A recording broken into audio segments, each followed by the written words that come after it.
नमस्कार। डीडी राजस्थान के कार्यक्रम कानून की बात में आप सभी का हार्दिक स्वागत, अभिनंदन है।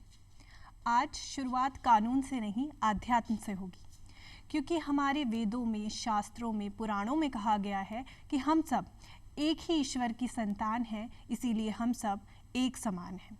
और इसी बात की पुष्टि लाल किले से खड़ा होकर हमारा संविधान भी करता है और कहता है कि हाँ, कानून की नज़र में भी हम सब एक समान हैं। इसीलिए हमारी आज की चर्चा का विषय है समता का अधिकार। इस बारे में ज़्यादा जानकारी लेंगे हमारे साथ स्टूडियो में मौजूद हमारे बेहद खास मेहमान सुरेंद्र शर्मा जी से। सर, कार्यक्रम में आपका बहुत बहुत स्वागत। आपका भी बहुत बहुत धन्यवाद। सर, क्योंकि हम समता के अधिकार के बारे में आज चर्चा करने वाले हैं, तो सबसे पहले हम ये चाहेंगे कि आप हमारे दर्शकों को बताएं कि आखिर ये अधिकार है क्या। देखिए, जो भारतीय संविधान है उसके आर्टिकल 14 से लेके और 18 तक इसको समता के अधिकार को बताया गया है। और समता का अधिकार एक ऐसा अधिकार है कि जिसमें पूरे भारतवासियों को, सबको एक अधिकार की दृष्टि से देखा गया है और सबको जीवन जीने का अधिकार है जी। और सब जो भी आर्टिकल के अंदर कानून है वो सब पूरे भारतवासियों पे, सब पे एक ही लागू होगा वो जी। और वो सभी को पालना करना होता है और सबको अधिकार है उसमें जीने का। वो समता का अधिकार है। वो चाहे कोई से भी भारतवर्ष के कोई से भी प्रांत का हो, चाहे कोई से भी स्टेट का हो, चाहे कोई से भी क्षेत्र का हो, हर हिंदुस्तानी पर आर्टिकल 14 लागू होगा उस पर। मतलब चाहे कोई गोवा में रहता हो या गुजरात में रहता हो, उससे कोई फर्क नहीं पड़ता है। भारत का यदि वो व्यक्ति है तो उसे अधिकार एक समान मिलेंगे। जी जी हाँ, उसमें कहीं का भी हो, चाहे कोई से भी धर्म का हो, चाहे कोई से भी पंथ का हो, कोई से भी स्टेट का हो, उस पे सब पे एक ही विधि लागू होगी और उसी विधि के तहत सबको जीवन जीने का अधिकार है। उसमें सभी बंधे हुए हैं उसमें। सर, संविधान के बारे में यदि हम बात करते हैं तो हमारे कानून की आत्मा उसे कहा जाता है, और उसमें इस अधिकार के बारे में क्या प्रावधान किए गए? वैसे तो ये जो 14 से लेकर जो 18 तक का जो मौलिक अधिकार है अपने, इसके अंदर जीवन जीने का आधार ही इसी के तहत है जी। हर प्रत्येक जो प्राणी है उसको इस कानून के तहत बंधा हुआ है। और जो कानून बना हुआ है उसमें स्टेट के कल्लो अलग बनाया जाता है, तो उसमें स्टेट अधिकार रक्षा करती है उसकी। और जो मौलिक अधिकार जो इसमें बनाया हुआ है, संविधान के तहत बनाए हुए हैं, उनकी रक्षा संविधान करता है। अच्छा। और उनके दोनों की ही पालना करनी पड़ती है। और वो जो संविधान में जो नियम बना हुआ है उसके तहत वो पूरे भारतवर्ष के लोगों पे, सब पे एक समान लागू होगा वो। सर, यदि हम आर्टिकल 14 के बारे में बात करते हैं तो उसमें बताया गया है दो चीज़ें। एक है विधि के समक्ष समता और दूसरी चीज़ है विधि के समक्ष समानता या उसका संरक्षण। इसका क्या मतलब है? दोनों में ज़्यादा डिफरेंस नहीं है। विधि में दोनों में संरक्षण तो ये है कि आप जैसे संविधान के तहत आपको जीवन जीने का अधिकार है, तो उसमें कुछ नियम ऐसे हैं जिसमें संविधान रक्षा करता है आपकी जी। और वो तो संविधान के नियम के तहत हो गया।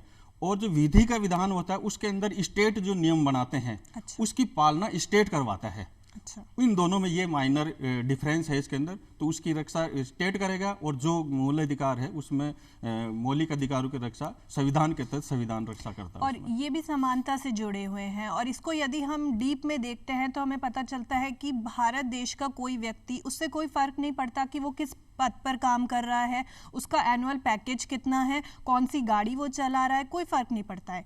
भले ही कोई आदमी सड़क पे सोता है, चाहे मखमल के गद्दों पे सोता है, कानून की नज़र में तो दोनों एक समान है। दोनों कानून की दृष्टि में एक ही है, चाहे वो गरीब हो, चाहे अमीर हो, और चाहे किसी भी धर्म से हो, किसी भी संप्रदाय से हो, या कोई राजा महाराजा परिवार से हो, कहीं से भी हो, वो सबको एक ही अधिकार दिया हुआ है जो मौलिक अधिकार की श्रेणी में दिया जाता है।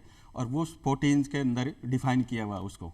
वो उसमें फिर धर्म, जाति भेद या लिंग भेद के आधार पे या संप्रदाय के आधार पे या जन्म के आधार पे उसको अलग अलग नहीं डिवाइड किया गया, सब पे एक ही नियम लागू होगा। और यही हमारा आर्टिकल 15 कहता है कि धर्म, मूल, वंश, जाति, लिंग, इन आधारों पर भी किसी तरीके का कोई भेदभाव देश के लोगों के साथ नहीं किया जाएगा। सर, ये जो भेदभाव की बात हो रही है और समानता की बात हो रही है, ये किस चीज़ के लिए है? कौन से व्यवहार हैं ऐसे कि हाँ, इस चीज़ में आपके साथ कोई भी विभेद नहीं होगा?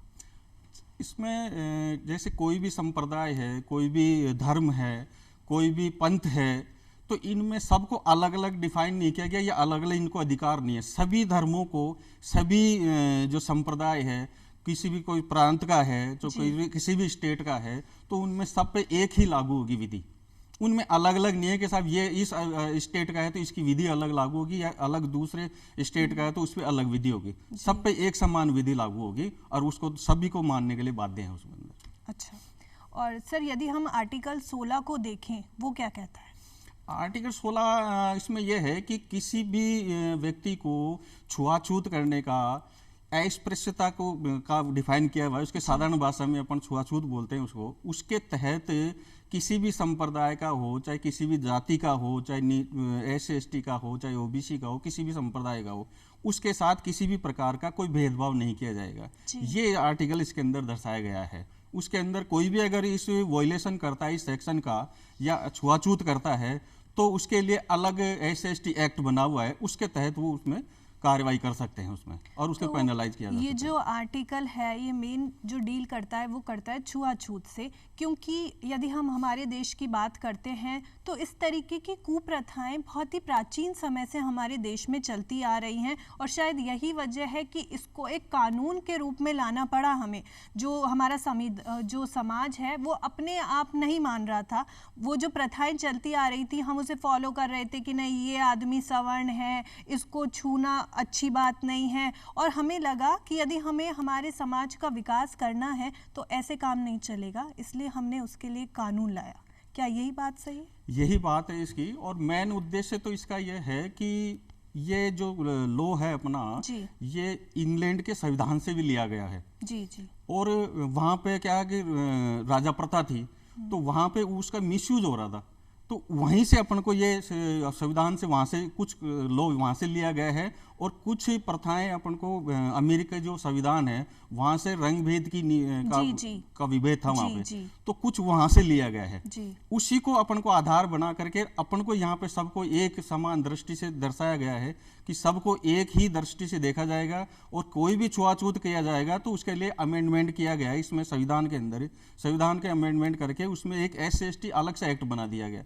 कोई भी उसके छुआछूत करेगा या किसी भी प्रकार से रंग भेद की वो करेगा, काले गोरे का करेगा, या ऊंच नीच करेगा, या कोई कहेगा कि साहब ये छोटे परिवार से हैं, ये बड़े परिवार से, ये अमीर है या गरीब है, तो उसमें वो एक समान दृष्टि से देखा जाएगा। और अगर उसमें फिर भी अगर वॉयलेशन करते हैं तो उसके लिए SC/ST एक्ट इसीलिए बनाया गया है, उनकी संरक्षण के लिए बनाया गया है कि कोई उसमें भेदभाव नहीं करेगा। अगर वो करेगा तो इस SC/ST एक्ट के तहत पेनलाइज किया जाएगा। जी सर, आर्टिकल 16 हम देखते हैं लोक नियोजन में अवसर की समानता, कि यदि हम देख रहे हैं कि कोई कंपनी है, ऐसा नहीं होना चाहिए कि एक पार्टिकुलर जो वर्ग है उनको उसमें जॉब मिल रही है, दूसरा इंसान जो अप्लाई कर रहा है उसे वहाँ पे कोई जगह नहीं मिल रही है। इसके लिए ये प्रावधान किया गया, ये क्या कहता है? देखो, नियोजन में ये है कि इसमें समानता इसलिए दी गई थी कि कोई संपूर्ण भारत का निवासी किसी भी स्टेट में जाकर के और सर्विस के लिए अप्लाई कर सकता है वो। जी। उसमें ये नहीं माना जाएगा कि साहब ये राजस्थान का है तो बिहार में जाकर के अप्लाई नहीं कर सकता, या यूपी में जाकर नहीं कर सकता, या हरियाणा में नहीं कर सकता। वो हटाने के लिए ही ये नियोजन का अधिकार बने, अनुच्छेद 16 में दिया गया है कि किसी भी प्रांत का हो, किसी भी स्टेट का हो, अदर स्टेट में भी जाकर के वो उस नियोजन के लिए अप्लाई कर सकता है, और वो एलिजिबल है, वो उसको डिस्क्वालीफाई नहीं किया जा सकता। हाँ, सिर्फ इस आधार पर कि आप यहाँ के निवासी नहीं जी हाँ, इस पे ऐसे नहीं कहा जा सकता उसके लिए। जी, और सर इसमें सब चीज़ हैं, जैसे हम देखते हैं कि महिला और पुरुष वाली बात भी इसके अंदर है, कि ऐसा नहीं है कि जो केवल पुरुष हैं उन्हें ही कोई जॉब मिलेगी। महिलाओं को हम निवारित नहीं कर सकते हैं कि नहीं ये टाइप का काम आप नहीं कर सकते हो, बल्कि आजकल तो हम देखते हैं कि आर्मी में भी अब महिलाओं का प्रवेश हो चुका है। तो महिलाओं और पुरुषों की समानता को स्थापित करने में इसने क्या योगदान दिया है? राखी जी, इसमें महिलाओं और पुरुष को दोनों को समान अधिकार दिया गया है जी। इसमें सर्विस के अंदर समान वेतन दिया गया है, दोनों को समान वेतन दिया जाएगा, और महिलाओं को प्रॉपर्टी के अंदर राइट दिए गए हैं जी इस तहत के तहत। और महिलाओं को इस प्रोटेक्शन के लिए दहेज प्रथा का जो कुरीति थी अपनी, उसके लिए कानून बनाया गया है, और घरेलू हिंसा का अमेंडमेंट करके कानून बनाया गया है। ये महिलाओं के संरक्षण के लिए ही किया गया है, और महिला और पुरुष दोनों का संपत्ति के अंदर हक दिया गया है। दोनों का समान अधिकार होगा। अगर लड़का और लड़की परिवार में एक में है तो दोनों का बराबर हक अधिकार होगा संपत्ति के अंदर। जी, जी। उसमें ये डिवाइड नहीं किया जा सकता, अब ये लड़की है तो इसको नहीं मिलेगा और ये लड़का तो इसको दिया जाएगा, जो ऐसा कि नहीं। आज तक होता आया है कि हम देखते हैं कि यदि किसी भी प्रॉपर्टी का विभाजन हो रहा है, प्रॉपर्टी बट रही है, तो भाइयों में वो प्रॉपर्टी बट जाती है। और मान लीजिए उस परिवार की कोई बेटी है, बेटी जब तक अविवाहित है चलिए तब तक भी ठीक है, अगर विवाहित है तो उसका रोल कहीं आता ही नहीं है। पर अब जो ये एक्ट आए हैं उनसे जो विवाहित महिलाएं हैं उनको भी प्रॉपर्टी में हक मिलने लगा है। ये मेन उद्देश्य इसका अमेंडमेंट का यही है कि महिलाओं को सशक्त करने का है। इसके अंदर महिलाओं के चाहे शादी हो जाएगी उसके बाद भी पिता की संपत्ति में जितना भाई का अधिकार होगा उतना ही बहन का भी अधिकार होगा उसमें। मतलब अब मायके वाले ये नहीं कह सकते हैं कि आप तो पराई हो चुकी हो, ये नहीं कह सकते। उसके अंदर आपको अधिकार देना पड़ेगा और बराबर संपत्ति में अधिकार है उसमें, उसको वेवलाइजेशन नहीं कर सकते, न उसको डिस्पोजेज कर सकते।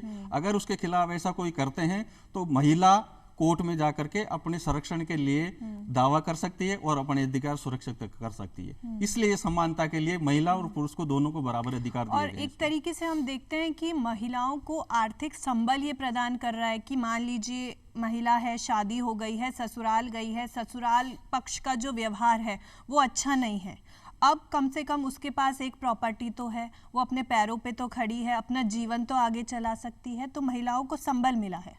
जी जी, उसमें मैन संबल संरक्षण का इसलिए दिया गया है महिलाओं को कि अगर ससुराल में भी वो जाती है तो वहां पे भी उसके साथ में कोई हिंसा होती है या उसके साथ में किसी भी प्रकार की जाति होती है, शारीरिक आर्थिक सारे किसी भी प्रकार का कोई होता है, हनन होता है उसके अधिकारों का, तो उसके लिए ये घरेलू हिंसा का जो नियम अमेंडमेंट करके ये नियम बनाया गया है वो इसीलिए बनाया गया है कि महिला ससुराल में रह करके अपने अधिकारों को रक्षा के लिए इस घरेलू हिंसा के कानून के तहत पाबंद करवा सकती है उनको और अपने जो भरण पोषण के लिए है उसके लिए भी डिमांड कर सकती है। उसमें कोर्ट उसको पूरा प्रोटेक्शन देगी और इस सेक्शन के तहत अपन को राइट देती है ये।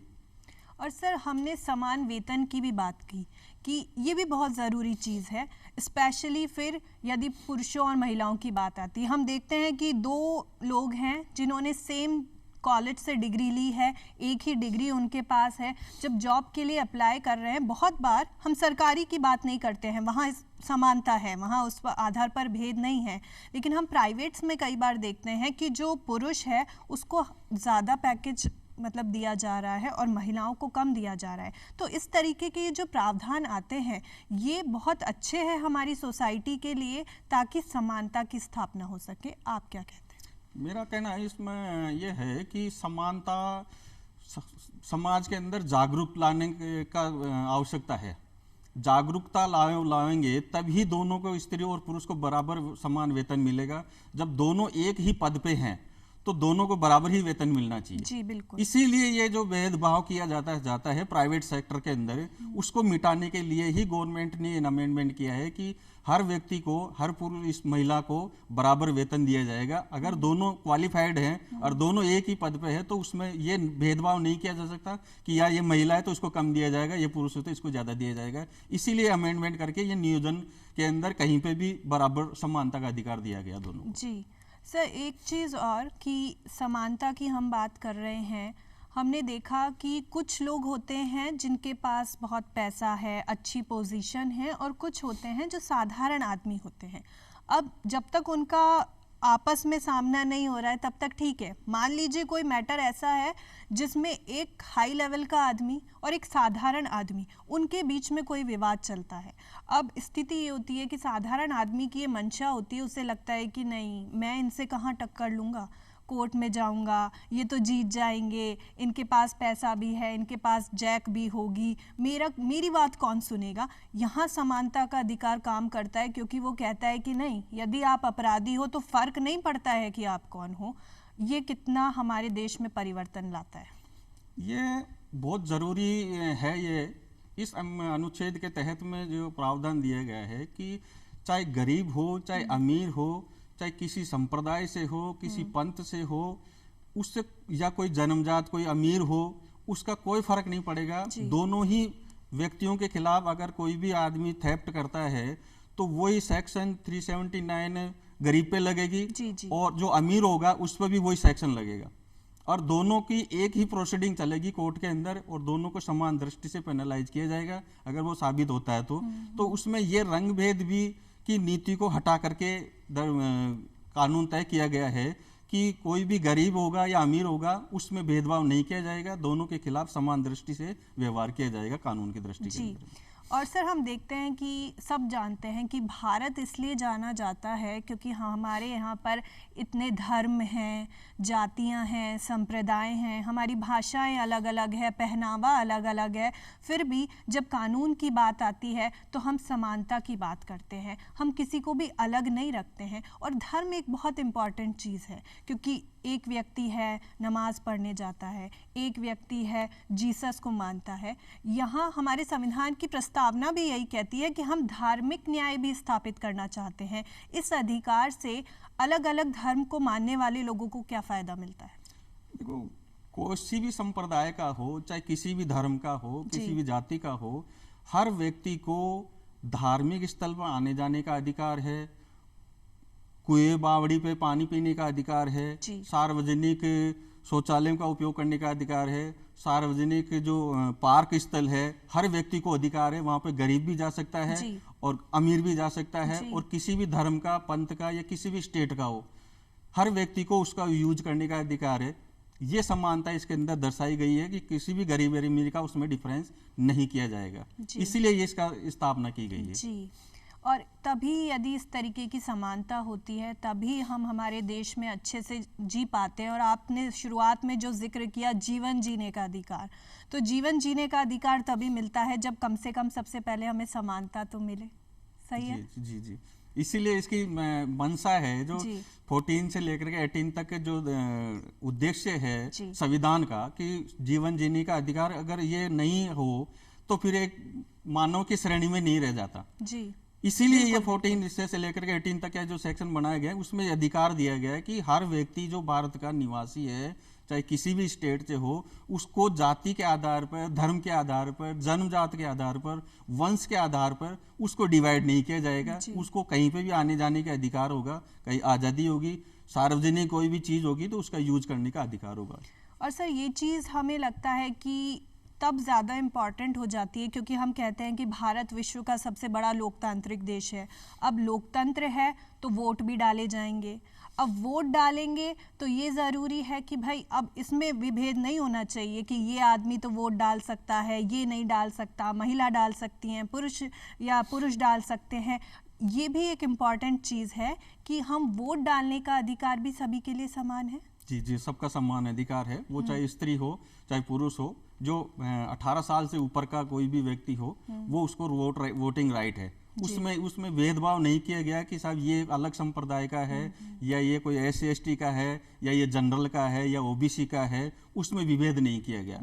पूरे भारतवर्ष के अंदर जो भी व्यक्ति 18 साल का हो गया, चाहे लड़का लड़की, किसी भी संप्रदाय, कोई जाति का हो, कहीं का भी हो, उसको वोटिंग अधिकार राइट है उसको, और वो वोट कास्ट कर सकता है। यही तो अधिकार है जीवन जीने का, यही तो समता का अधिकार है। कहीं का भी निवासी हो, किसी भी संप्रदाय का हो, किसी भी धर्म से हो, उसको वोटिंग राइट का अधिकार है। तो उससे हर आदमी अपने आप को गौरवान्वित महसूस करता है कि अपने भारतवर्ष के अंदर हर आदमी बराबर है। किसी को अलग से कोई वो सहूलियत नहीं दी गई कि साहब आप तो वोट कर सकते हो, आप नहीं कर सकते। सबको समान अधिकार दिया गया है उसके तहत। सही बात है। एक और चीज़ कि जब हम महिला और पुरुषों की समानता की बात करते हैं, हम देखते हैं कि महिलाओं के लिए न जाने कितने कानून बनाए गए हैं कि हाँ महिलाएं आगे बढ़े, उनका इस तरीके से शोषण नहीं हो, और ये सब चीज़ें हैं। लेकिन कानून बनाना एक अलग चीज़ है। हमारे पास संविधान भी है, हमारे पास उसके अलग से जो एक्ट्स हैं महिलाओं के लिए वो भी हैं, लेकिन हर चीज़ कानून में नहीं लिखी जाती है। कुछ चीज़ें सोसाइटी की होती है, परिवार की होती है, जो हमें खुद से सोचनी होती है, वो उसको कानून में लिखना ज़रूरी नहीं है। जैसे हम देखते हैं कि जब लड़का पैदा होता है थाली बजाई जाती है, खुशी जाहिर की जाती है, लड़की पैदा होती है तब तो नहीं किया जाता। अब ये कोई अपराध तो है नहीं कि आपने लड़की के पैदा होने पर थाली क्यों नहीं बजाई। लड़का और लड़की में जो व्यवहार होता है हम उसमें डिफरेंस देखते हैं कि जो लड़का है उसको घर वाले कुछ नहीं कहते हैं, लड़की जो है उसको पूरा खाना बनाना आना चाहिए, कोई व्यक्ति आए उससे धीरे आवाज़ में उसे बात करनी चाहिए। ये चीज़ें वो लड़का को नहीं कही जाती और ये चीज़ एक बच्चा शुरुआत से देखता है और यहाँ से पैदा होती है असमानता। मन में चीज़ घर करती है कि नहीं देखो ये व्यवहार लड़के के साथ होता है, ये व्यवहार लड़की के साथ होता है। एक परिवार को अपने बच्चों के प्रति कैसा व्यवहार करना चाहिए ताकि समानता की स्थापना हो।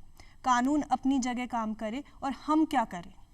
देखो उसके लिए क्या है कि सब में शिक्षा का प्रसार होना चाहिए जी। हर व्यक्ति को शिक्षित करना आवश्यक है।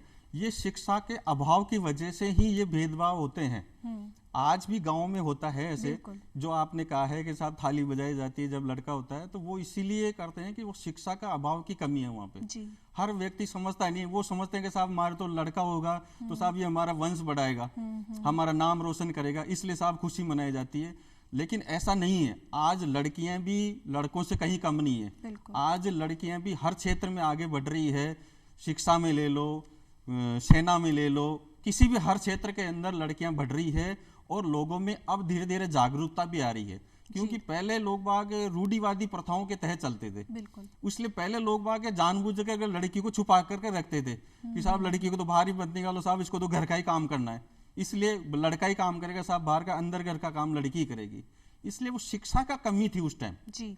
अब क्या शिक्षा का प्रसार हुआ है और होना भी चाहिए। शिक्षा का प्रसार जितना होगा उतना ही लड़का और लड़की में समानता का अधिकार होगा, समान दोनों को समान माना जाएगा और दोनों को समान मानेंगे तभी देश आगे बढ़ पाएगा और तभी इसकी जो समानता का अधिकार जो संविधान के अंदर तहत दिया गया है उसकी मंशा भी तभी पूर्ण होगी कि जब दोनों को बराबर अधिकार देखा जाएगा, दोनों को एक दृष्टि से देखा जाएगा, तब माना जाएगा कि अब हमारे हिंदुस्तान में समानता का अधिकार लागू हुआ है। बिल्कुल सर, आपने शिक्षा की बात करी जो कि बहुत ज़रूरी है कि यदि व्यक्ति शिक्षित होगा उसे पता होगा कि क्या करना चाहिए, साथ में हमें ये भी पता होना चाहिए कि क्या नहीं करना चाहिए। ये हुई शिक्षा की बात। एक और चीज़ आती है, एक और नया जो कॉन्सेप्ट चल रहा है वो है विधिक साक्षरता, कि केवल ज़रूरी नहीं है कि जो व्यक्ति लॉयर बनना चाहते हैं उन्हें ही कानून के बारे में जानकारी हो। कुछ बेसिक चीज़ें जैसे हमारे मौलिक अधिकार, हमारे मौलिक कर्तव्य, उनकी जानकारी सभी को होनी चाहिए। अब जैसे हमारा समता का अधिकार है, हमारा मौलिक अधिकार है, यदि कोई व्यक्ति इनके बारे में जानता होगा तो ये संभावना है कि वो शोषण का शिकार नहीं होगा। लोगों को विधिक साक्षरता की जानकारी होना कितना ज़रूरी है? विधि की साक्षरता बहुत जरूरी है और शिक्षा बहुत जरूरी है। अगर आदमी के पास में अगर शिक्षा नहीं है तो फिर वो आदमी के श्रेणी में नहीं रह जाता। इसलिए हर व्यक्ति को, हर महिला को, हर पुरुष को, हर बच्चे को अधिकार है कि उसको शिक्षा बहुत जरूरी है, देनी चाहिए। बिना शिक्षा के वो आगे जीवन जी नहीं सकता।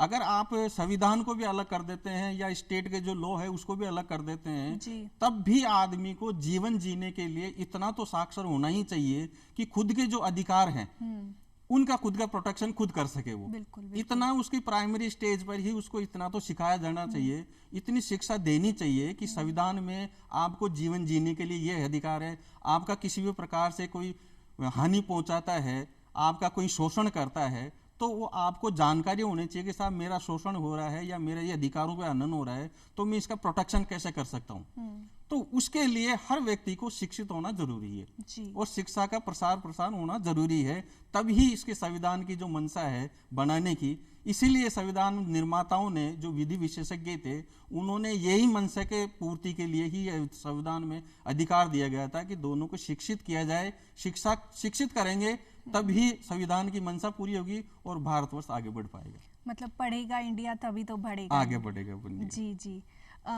सुरेंद्र जी, ये बात की समानता की बात चल रही है, आज हम देखते हैं कि अमीर और अमीर होते जा रहे हैं, गरीब और गरीब होते जा रहे हैं। देश की जो कुल प्रॉपर्टी है कुछ चुनिंदा वर्गों के हाथ में है और कुछ लोग ऐसे हैं जिनकी तो मिनिमम जो रिक्वायरमेंट्स है वो भी पूरी नहीं हो पा रही है, और हम बात कर रहे हैं समानता की।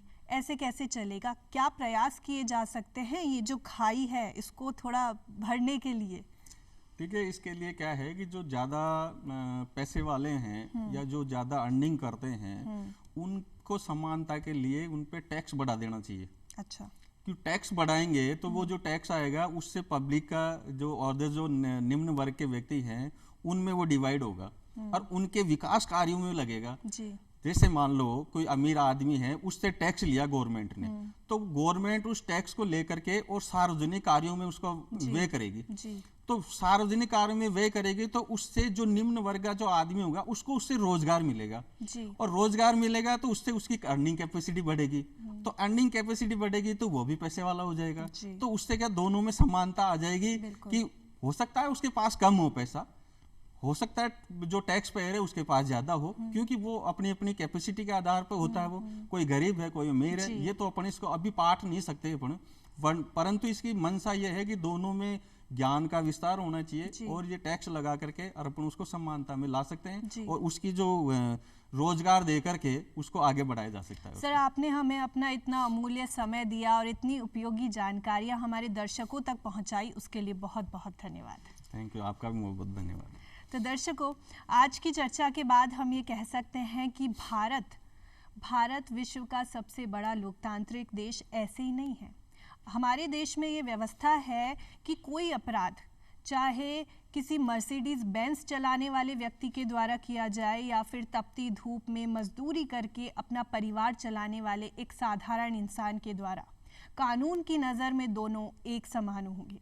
एक ही डिग्री लेकर जॉब इंटरव्यू देने जाने वाले कोई भी कैंडिडेट, चाहे लड़का हो या लड़की, उन्हें मिलने वाले अवसर एक समान होंगे। अपने घर से मंदिर की घंटी बजाकर, माथे पर तिलक लगाकर निकलने वाला कोई इंसान हो या फिर सर पर टोपी लगाकर मस्जिद से नमाज पढ़कर निकलने वाला कोई आदमी, हर नागरिक के अधिकार एक समान होंगे। ये है समानता का अधिकार। अगली बार चर्चा के लिए फिर हाजिर होंगे, तब तक के लिए इजाज़त दीजिए। नमस्कार।